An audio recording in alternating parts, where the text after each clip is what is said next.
Okay, here's one follow-on video here because I wanted to correct a mistake that I was making in the problem I was doing at the end of the last video. So in the last video, what we were trying to calculate was what is the standard enthalpy of formation, delta H formation, of methanol. Okay, and as a clue, the only clue we were given is that we know a delta H of reaction involving methanol, and the reaction that we know involving methanol was methanol combining with oxygen, essentially burning methanol to produce 1 carbon dioxide and 2 waters. Okay, both of these being gases, and the methanol being a liquid. Okay, so the question was, all right, so we know that this has a delta H reaction equal to, and the book gives it as 638. Okay, negative 638. Essentially meaning that burning methanol is exothermic. Okay.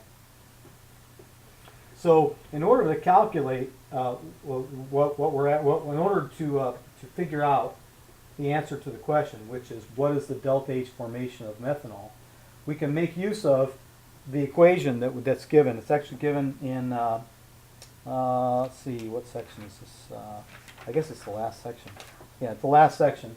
That essentially says that the relationship between the delta H formation of the products and the reactants is according to this equation. The delta H reaction for the entire reaction is equal to the sum of the enthalpy of formation of the products minus the sums of the enthalpy of the reactants.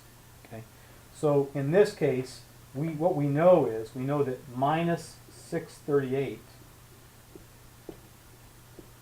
is equal to the sum of the enthalpies of for CO2. In this case, we know CO2 is minus 393.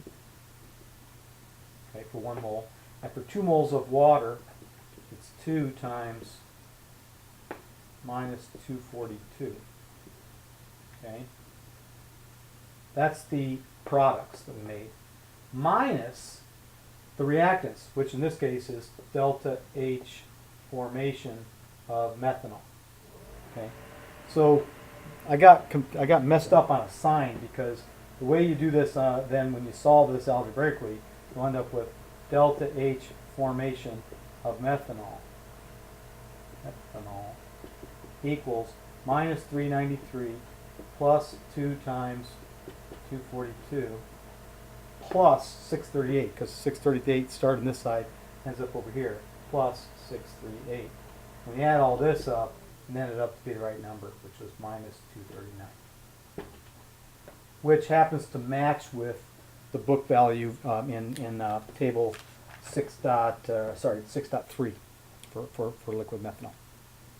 Okay, couple things I kind of want to point out here just as I end this thing.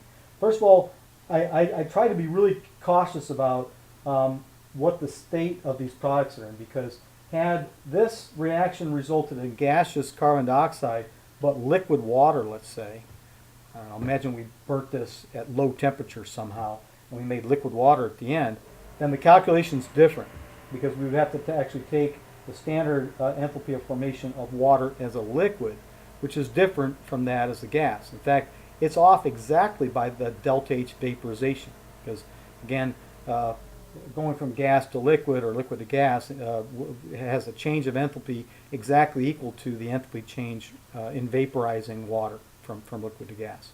So that's an important aspect in all these, is to just remember what is the phase, what's the state phase of the matter involved in the reactants. The other thing I kind of want to mention that I didn't cover anywhere else is that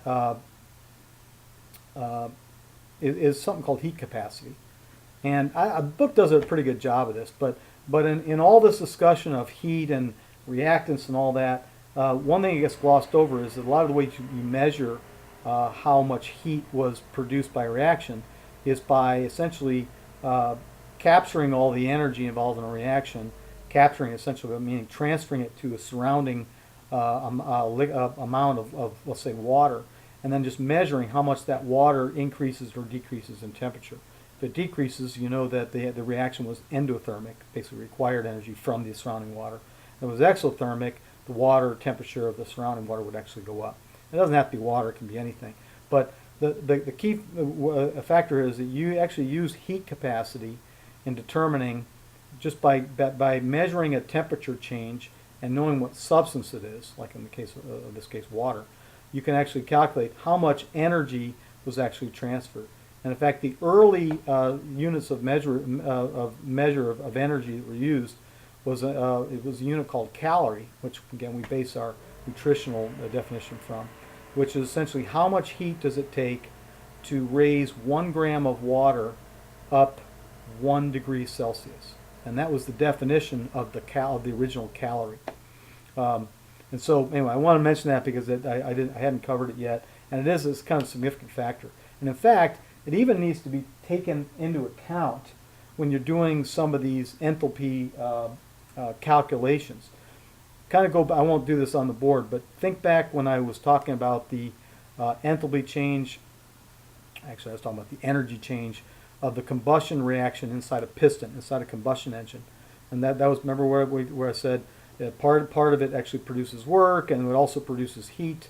And again, we could actually probably go through and calculate, well, how much work is done if, I don't know, if the heat was such and such or whatever. Well, in that calculation, we need to take into account that nitrogen, which was in the air, never reacted at all, but nitrogen came into the air and was a lower temperature, came in at, let's say, room temperature, or at, you know, the temperature under the hood in your engine, which may be a bit higher than room temperature. But after the explosion in the piston, that nitrogen was heated up to, 300 degrees or something like that. You need to take that into account because that's part of the heat loss of the system, is that the exhaust gases, including even the exhaust gases that didn't react at all, like nitrogen and argon or whatever else was in the air, actually heated up from an average kind of a temperature like 30 degrees Celsius to probably over 200 degrees Celsius as it comes out the exhaust. Okay, that was it. I think that's all I want to say about that.